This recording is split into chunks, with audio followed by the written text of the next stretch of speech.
In the last lecture, we were discussing about different types of molecular weight of polymers, and we defined number average molecular weight, weight average molecular weight, Z average molecular weight or Z average molecular weight, whatever you call, viscosity average molecular weight, and we also introduced the term polydispersity index, which was given by m w by m n. Now, you may ask me what is the need for having more than one molecular weight. We can just simply say that this polymer has this polymer sample has this m n. Now, let us begin with some real life example. Now, I have, so for this class I have 50 students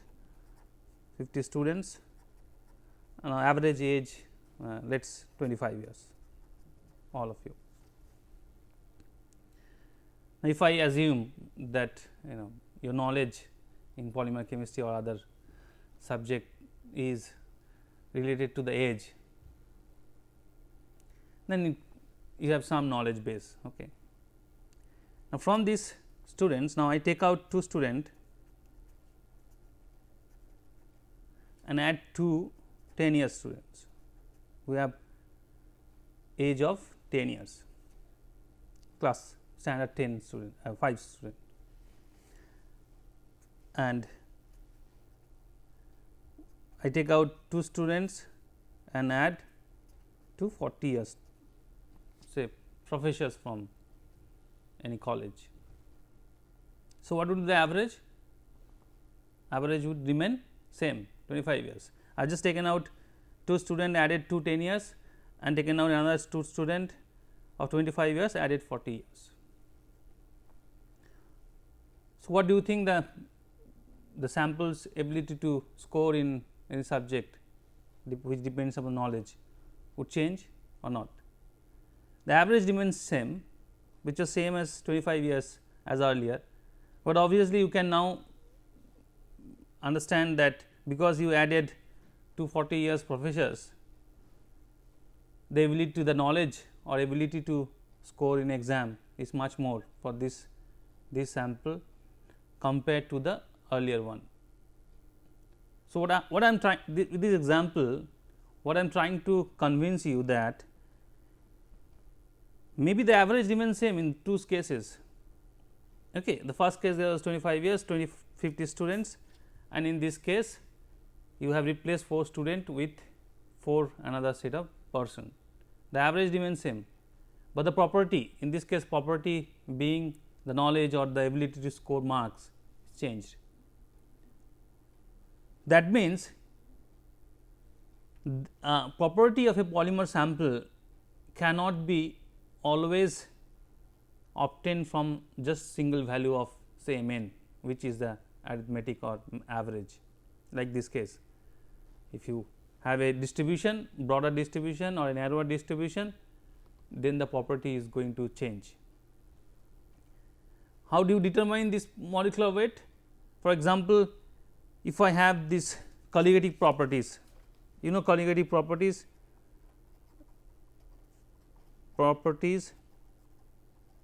these are like boiling point, elevation,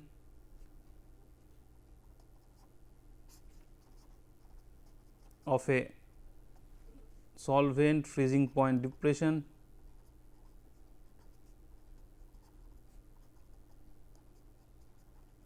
osmotic pressure,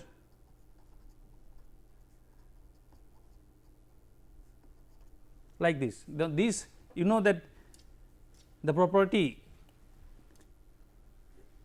or the value of these colligative properties will depend upon the number of solid molecules.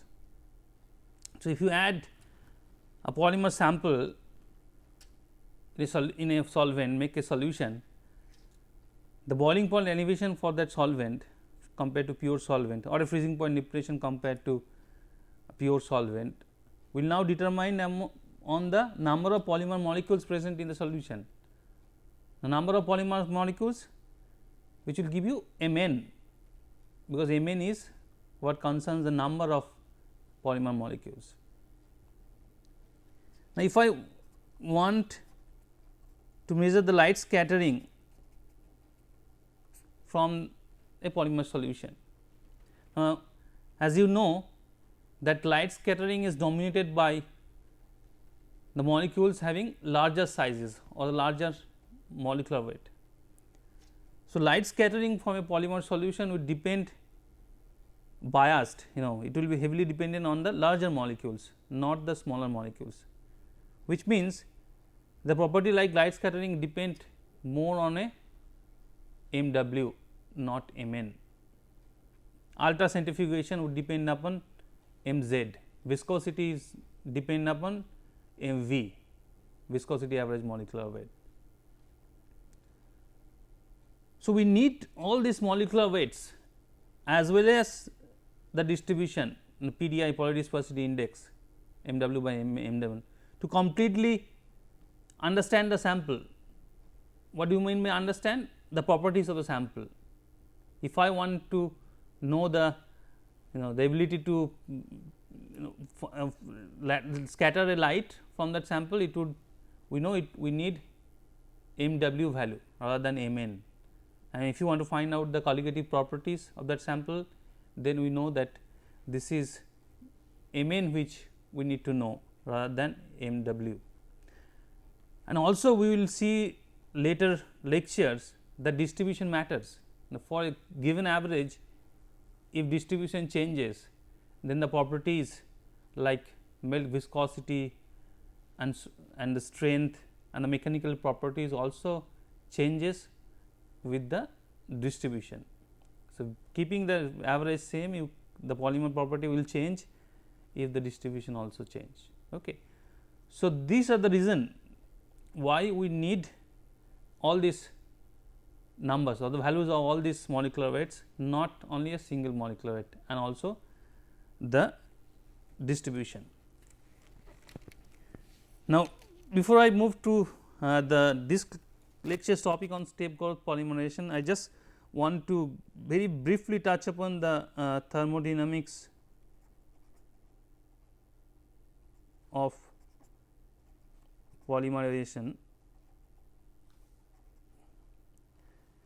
We know del G is del H minus T del S. When you are making chain polymers, what are you doing? We are making chain from the monomers. So, lots of bond formation is taking place. So, del H is highly negative, okay. And because the monomers is getting tied up, del S is also negative. So, depending upon the value of this del S and del H and del S, the del G value will depend, and at normal temperature, the temperature we work in the lab, del H is highly negative, which makes del G is less than 0. So, the polymerization is highly favorable, chain polymerization highly favorable. Now, at a higher temperature, if we increase T temperature, then this second term T del S becomes higher and higher. So, minus T del S will become more positive, which means at some point at a very high temperature, delta G would be 0 and positive above certain temperature. In that case, the reverse reaction would start taking place, that means polymers will start unzipping. Because in normal temperature, this reverse reaction is very insignificant for chain polymers. So, typically we do not represent say a reaction like polyethylene formation with a reversible sign, because the temperature we do normal chain polymerization, this reverse reaction is insignificant. Now, in case of step polymers, like we talked about PET, polyethylene terephthalate, you have terephthalic acid, say I write Ta plus ethylene glycol, that is diol, ethylene diol, I write Da. So, I polyethylene diol ED, which gives you polyethylene terephthalate plus water. Now, in this case these reactions are reversible and you have the associated equilibrium constant with this reaction, because the reactivities of this acid and alcohol to form a ester is not very highly highly feasible reaction. So, often we need catalyst to make the reaction feasible. This K would depend on the reactivity of the functional group as well as the temperature. Okay. Higher the temperature, the K will go up and your reaction will go towards right hand side. Now, in most cases, in most practical cases, to make a high molecular polymer, you have to take this condensate out, because this is a equilibrium reaction, reversible reaction.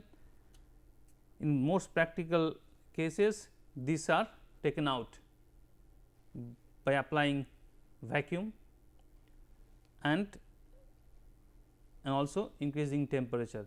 By increasing temperature and doing that, you force the equilibrium move towards right hand side, which will gives you the polymer. So, just to mention these two features, that these step growth polymers are reversible equilibrium reaction and having a definite K value, which would depend on the reactivity and temperature.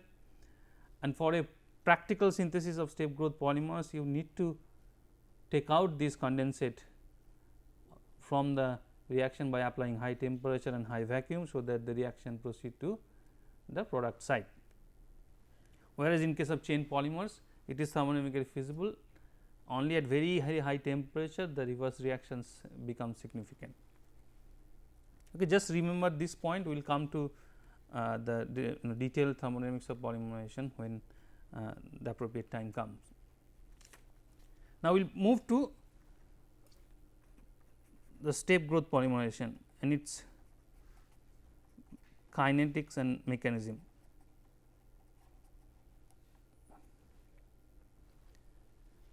Now, step growth polymerizations can be classified in or grouped in two types. One is where you have polymerizations done from single monomer having two different functional group.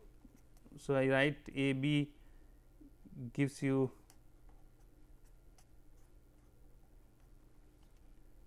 this. For example, I can write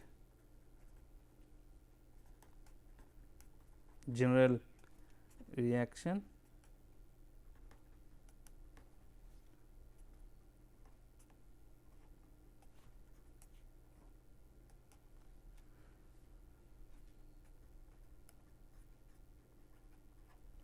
and the second group is where you have two different monomer having two different bifunctional monomer.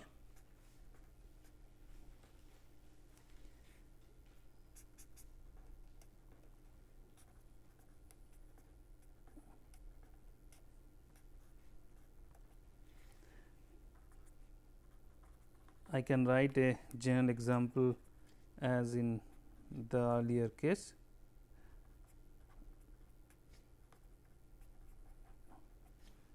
Gives you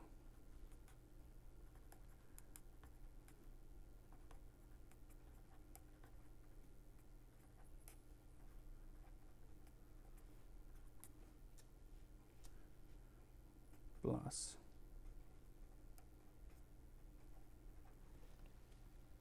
okay, and 2n minus 1 H2O.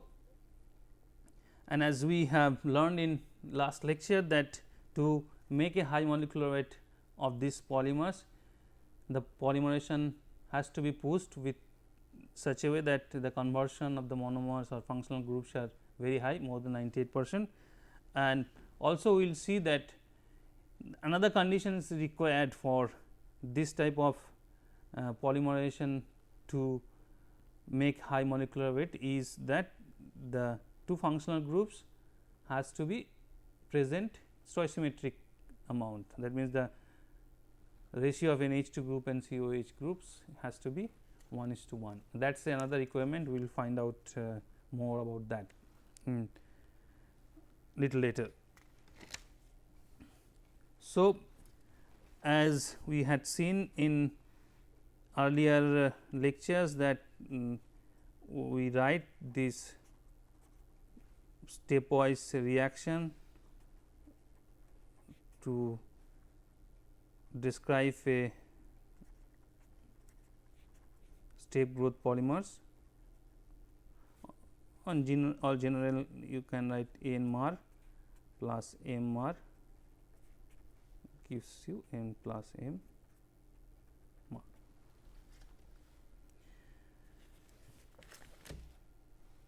So, in a polyesterification reaction, when you are forming a polyester from diacid and diol or from a hydroxy acid, at any point of time you will find in the mixture diacids and different size of diacids, diol and hydroxy acids and so on.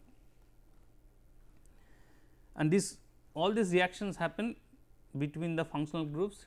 So, polyester case reaction between OH and COH. Now, if you want to find out the rate of this polyesterification reaction or the step growth polymerization, you need to know the rates of each step and then sum up to get the rate of the final polymerization.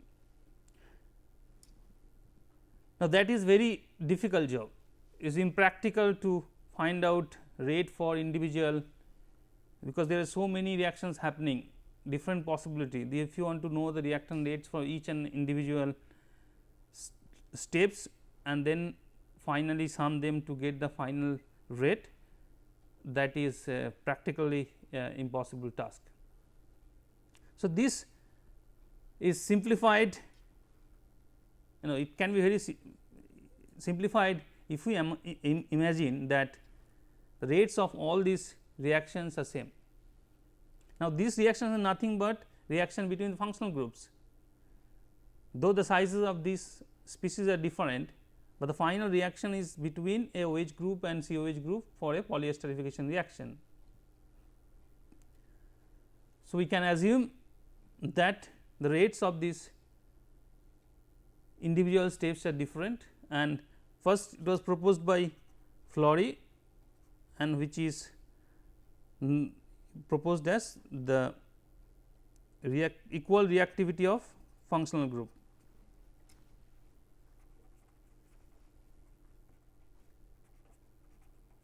Functional groups. Flory who proposed first. Now, what does it mean by equal reactivity of functional group? One, that reactivities of both functional group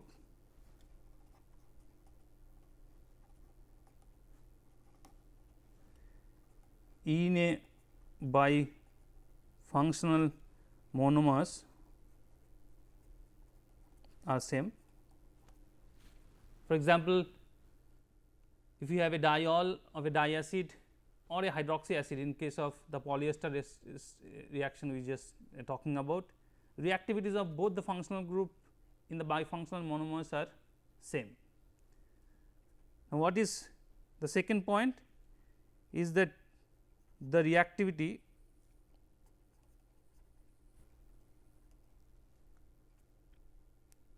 of one functional group is independent the other functional group present. in the molecule, which means whether the other functional group has reacted or not. If you have bifunctional molecule with two functional group those side. Now, reactivity of one functional group is independent of the other. So, you can say that whether the other functional group which present in the other end of the molecule, whether that is reacted or not, that does not determine the reactivity of the other side, the functional group present in the other side. And second, it is independent of the size of the molecule or how far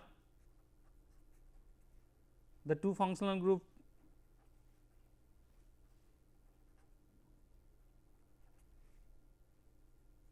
are present, whether they are present in a dimer or in a octamer.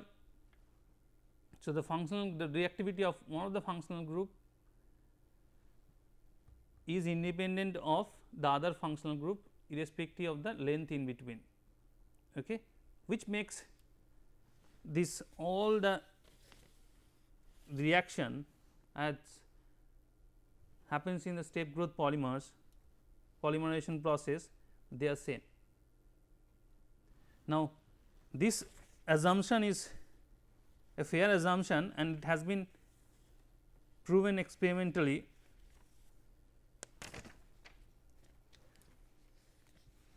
For example, this reaction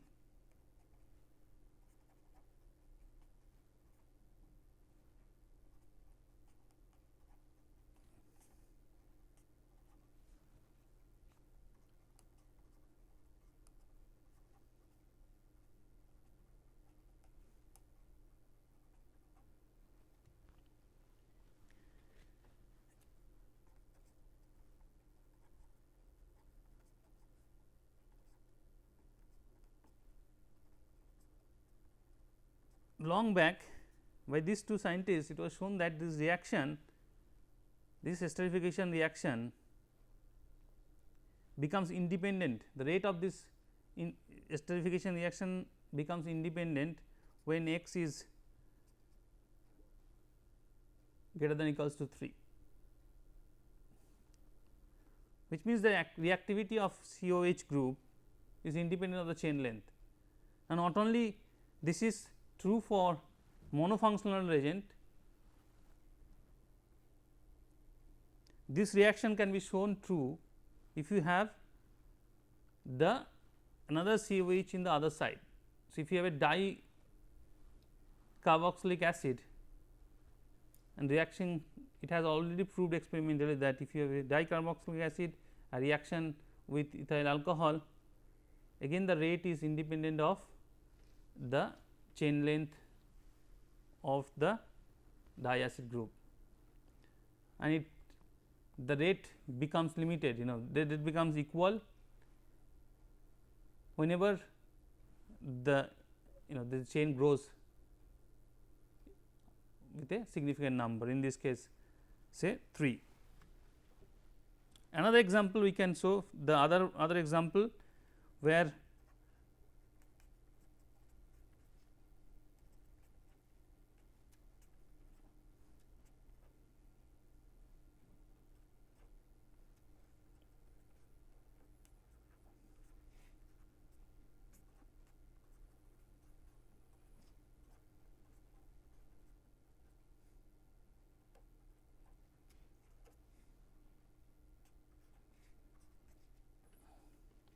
now rate of this polyesterification reaction is again become independent on the value of x as well as the n. This example proves that the assumption we made earlier in terms of equal reactivity of functional group is valid, and that has been, it is not something we are imagining to make our life make our life simplify. This has been experimentally proven fact that the reactivity of the equal the functional groups are equal when in the oligomeric species present in a step polymerization step. Now, this can be justified if you think little more. For example, how the reaction takes place in this case between the two functional groups between OH and COH for a esterification reaction. The reaction takes place by the collision between the two functional group. Not all the collisions are fruitful, not every collision between the OH group and COH will give you esterification, but a fraction of collisions which can overcome the activation lineage will give you a ester. So, as we know that the reactivity or finally the outcome of the reaction it depends upon the collision frequencies. Now, when these two functional groups are present in a small molecule, compare a situation if you have the two functional group present in a bigger molecules. Now, it is understood that bigger molecules will have lower diffusivity, they will have lower diffusion rate. So, the collision frequency between the two molecules, two oligomers in this case will be lower. Understand, I am talking about the collision frequency between the two molecules, in this case two oligomers having two functional groups at the end, they will be lower if you compare with a smaller molecule, but same times by the same logic when they come close they will stay longer because their rate of diffusion is slower, and if they stay longer then the probability of collision between the functional groups which are present at the end also increases. So, the collision frequency between the functional groups also increases. So, same time the collision frequency between the molecules coming down because of size being higher, but the collision frequency between the functional groups they are becoming more.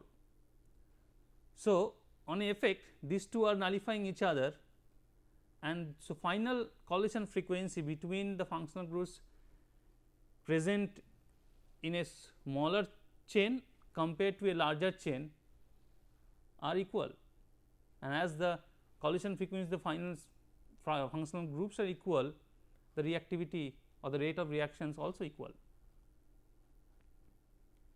Okay. So,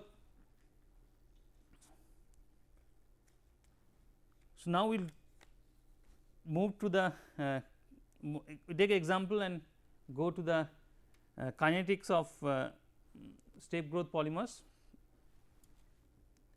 and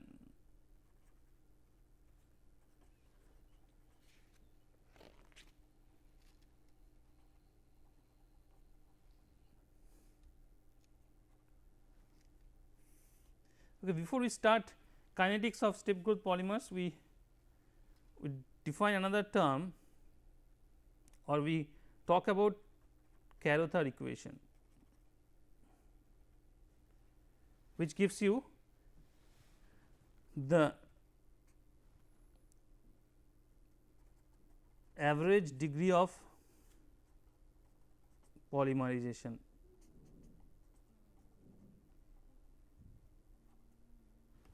Which sometimes written as dP is the average of degrees of polymerization. Now, what is the degrees of polymers?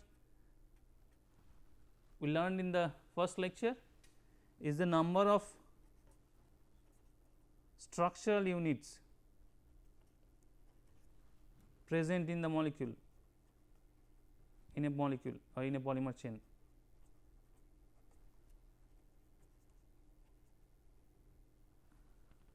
As I said in the first class itself that structural units and repeating units are different. Now, it will become more clear, just give few examples. So, let us talk about styrene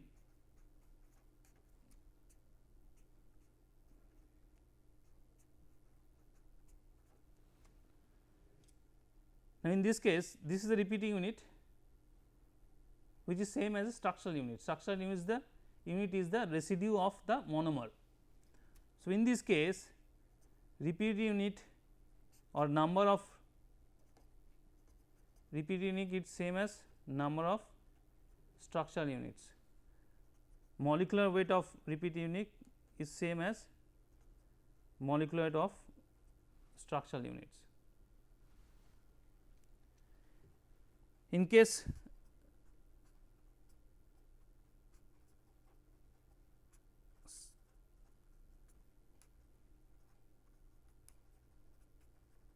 polyethylene terephthalate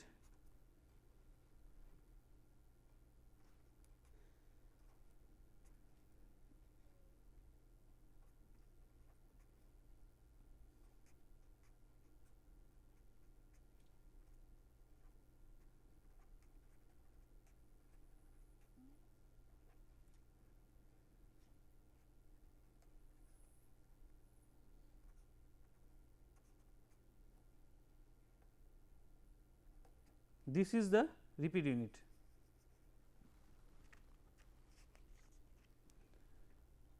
Okay.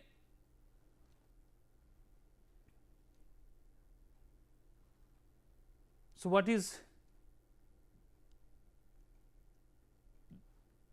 the relation between repeat unit and structural unit in this case?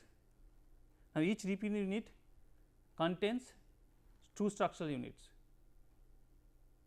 Okay. So, the molecular weight of repeat unit is the average of the structural units minus the condensate which had gone out, in this case water molecules, because of the condensation reaction.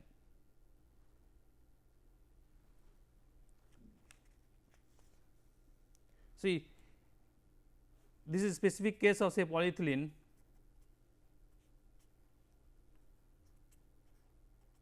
This is repeat structural units and repeat unit is this. So, in this case molecular weight of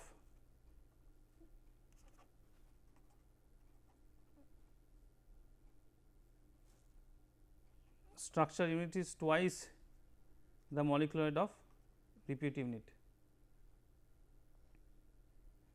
This is the repeat unit and this is structural unit. So, the molecular weight of structural unit is twice the molecular weight repeat unit. So, this is a specific case, this example is not there in many case. So, there these two are more common where the molecular weight of repeat unit is same as structural units and where a second case where molecular of structural unit is the summation of the average. So, it basically you have to put twice average multiplied by twice for this.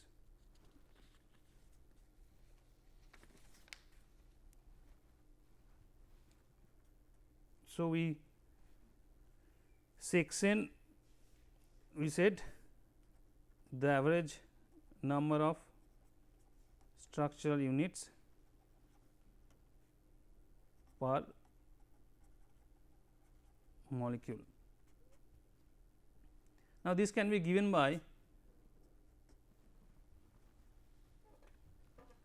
n 0 by n. If n 0 is the total number of monomers at the beginning and n is the total number of chains present at after polymerization at some time. How do you get it? You just if you simply think that say if you have 50 of you students, I have asked and occupy 5 benches. Now, they are big benches, so you can occupy any chairs if you choose. So, all 50 of you distributed in the 5 benches. Now, at the end I ask you to hold hand and tell me what is the average number of student in a particular bench. So, you have total number of 50 student, you have 5 bench. So, average per bench is 50 by 5, that is 10. Simply if you are starting with n 0 of monomers and then finally you are you remain with n chains, then each chain will have n 0 by n structure units, simple. Okay. Now, we know we define conversion or conversion as P. Now, how do you define conversion P? Total number of functional group reacted divided by total number of functional group present. Now, n 0 was the number of molecules or monomers at the beginning, and now n is the monomers present. So, n 0 minus n is the number of monomer or moles of monomers reacted divided by n 0 is the total number of monomers at the beginning, and each monomer has 2 functional group. So, I multiplied by 2 functional group 2 each to make the total functional group reacted. So, this is the number of molecules present at this moment any time during reaction. So, n 0 minus n is the monomers which are reacted. So, you multiply by 2 to get the number of moles of functional groups reacted, and n 0 was the monomers were present originally. So, n 0 by 2 is the number of functional group present at the beginning. So, this is the fraction which has reacted. So, I write n 0 by n 0, I can rearrange this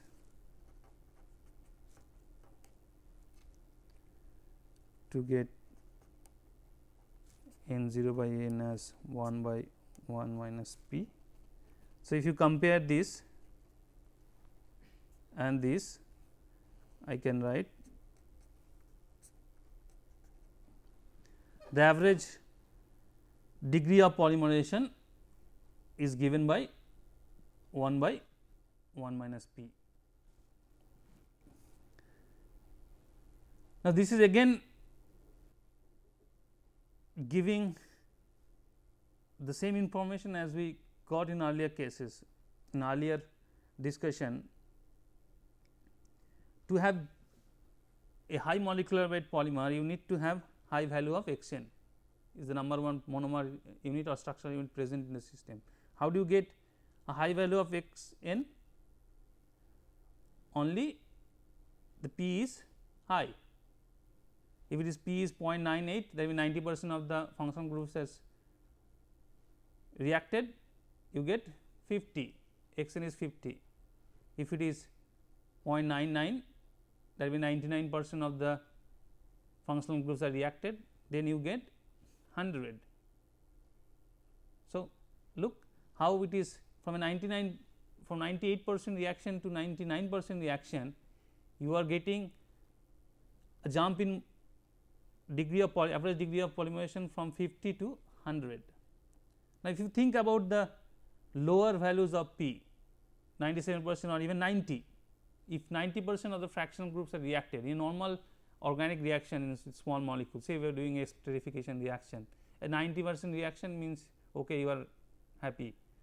If you are not happy, you increase, do something to make a 95% reaction, very happy. But in case of polymers, if you do 90%, in the step growth polymers, if you have a 90% conversion, p is 0.9, then it gives you a 10, x n is 10. So, it is a oligomer. So, 90% conversion is not enough to give you a high molecular weight polymer. So, again stressing that for getting a high molecular polymer, you need a conversion p greater than 0.98, and so for 0.98 will give you 50, and so as you increase, you will give you the higher n value of x n. How do you get molecular weight from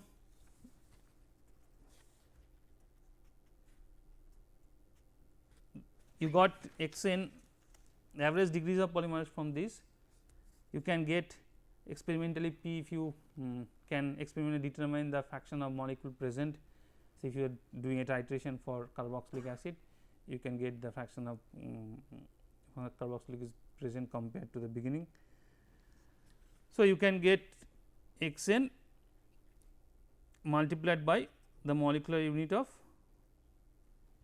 structural unit plus the molecular unit of molecular weight of the groups at the end. So, if I take a example of adipic acid,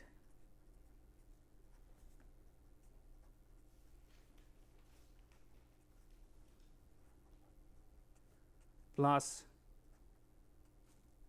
ethylene glycol, you get a polymer of this.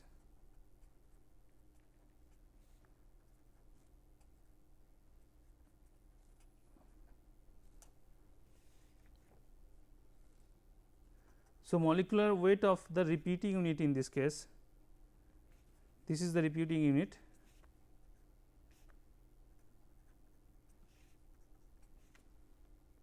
is the molecular weight of this entire repeat unit, which is 172, but molecular weight of average molecular weight of the structure unit in this case, you have 2 structural units in this repeat unit.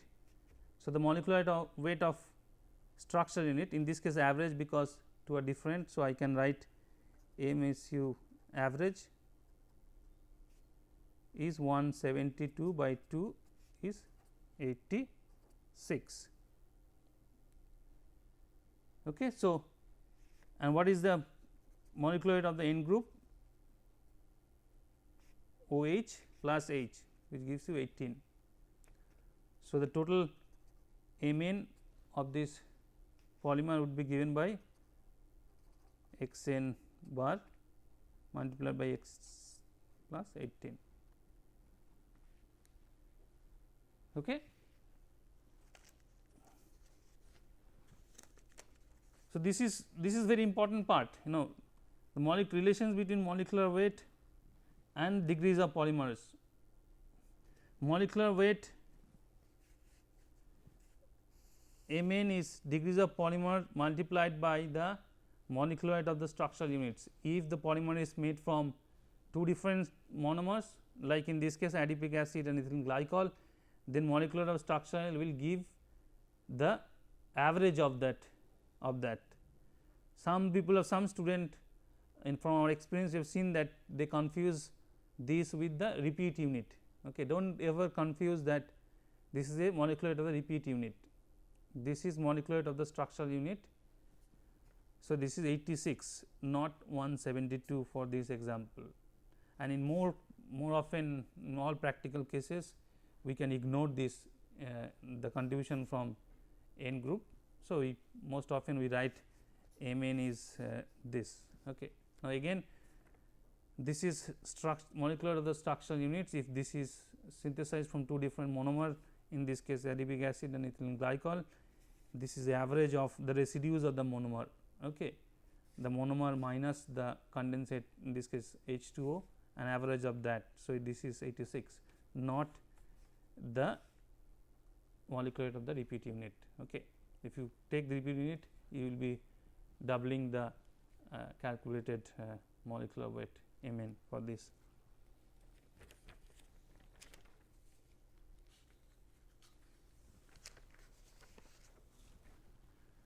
Now, let us come back to the kinetics of step growth polymers. Now, just to illustrate the general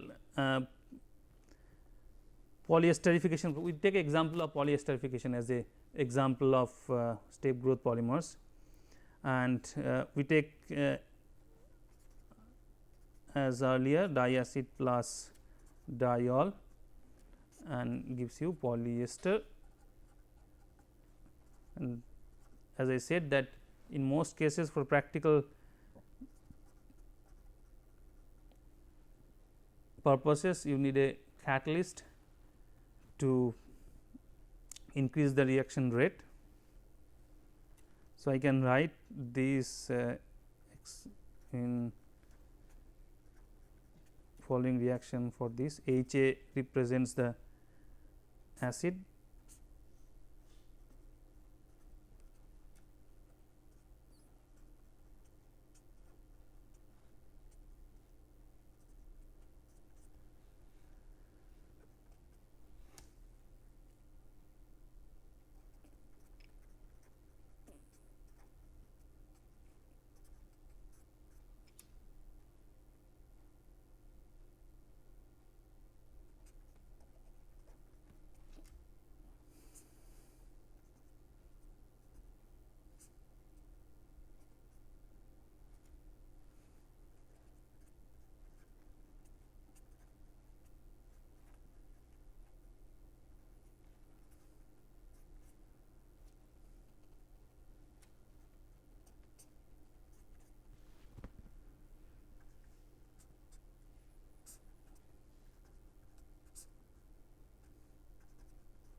okay. So, this is the reaction scheme for a polyesterification process, and this waved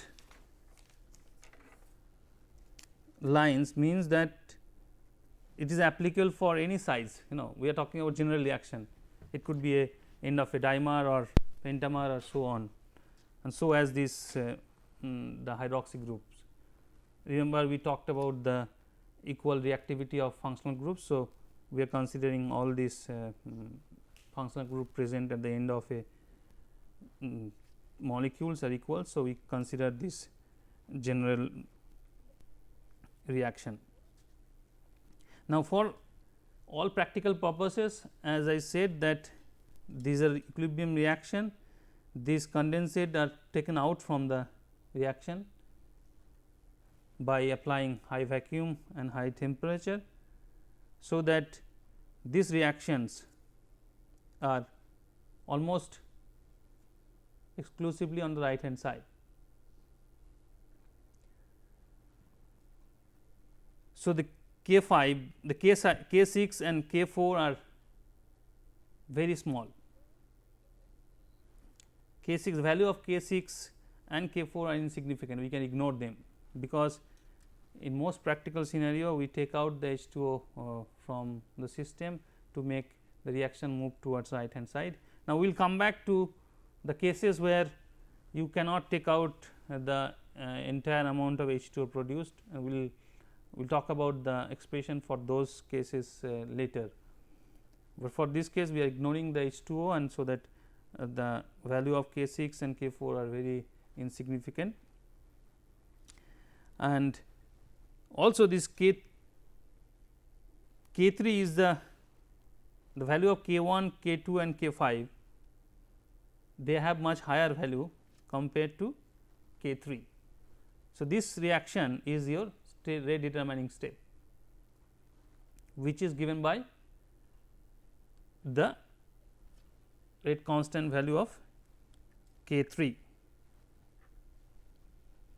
So, if I want to write a rate expression, rate of polymerization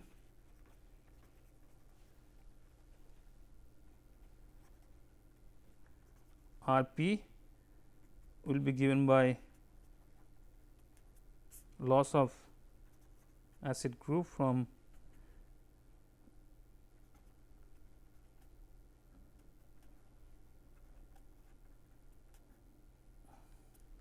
the reaction. This is, we talked about this reaction. So, from this reaction you are getting the, this is 1. So, the rate of reaction is given by K3 and the concentration product of this 1 and OH. 1 is this, remember 1 is this. Now, from the first reaction, this one, we can write a equilibrium constant k, k 1 by k 2 is this is 1 by concentration of COH and HA. Okay. From this reaction, we can write the equilibrium constant is this concentration of this divided by the concentration of this and concentration of that. So, I can from this expression I can put the concentration of I value to this expression to get R P minus dCOH by dt gives us K 3 K COH HA and OH.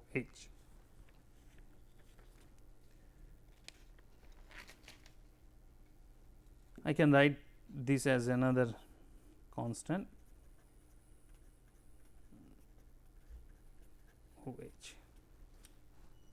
Now, we can consider two specific cases where you have self catalyzed, that means you are not adding a external catalyst acid catalyst from outside, H is not added outside, the COH groups present in the mediums are acting as a catalyst.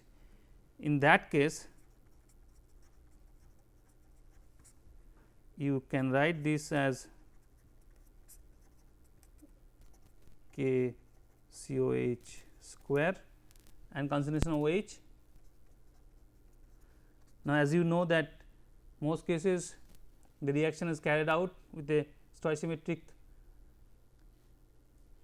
amount of COH and OH. So, you can replace OH by COH concentration, which gives you this, and I write this as K m cube to make it simplify. So, m is concentration of either COH or OH in this case, because both are used in stoichiometric amount. So, I quickly integrate this expression dCOH by dt is K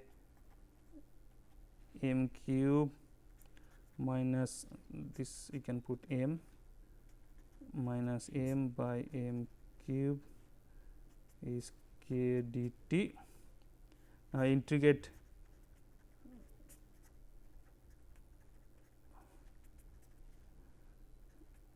form at t is equal to 0, m is m 0 and at t is t, m is m, which leads you minus minus here minus of minus half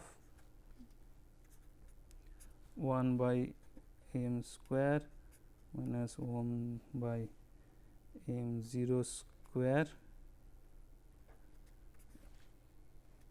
is K T, or 1 by square minus 1 by m 0 square is twice K T. Now, again from the definition of a conversion, we can write that amount of monomer present is the amount of monomer present initially at t is equal to 0 minus conversion, which makes this. Now, I am going a little fast, but you can yourself go through it and understand, no problem. So, from this I can now write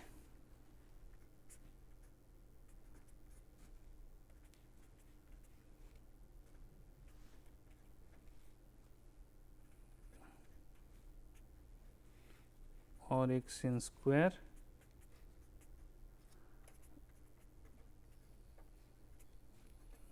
K T. Now, you can do yourself for a external catalyzed reaction. we had the original rate equation R p is dt is k 3 k c o h h a and o h. Now, if this is added from externally, this concentration of this is fixed. So, with this and this you can take this a new constant, put this.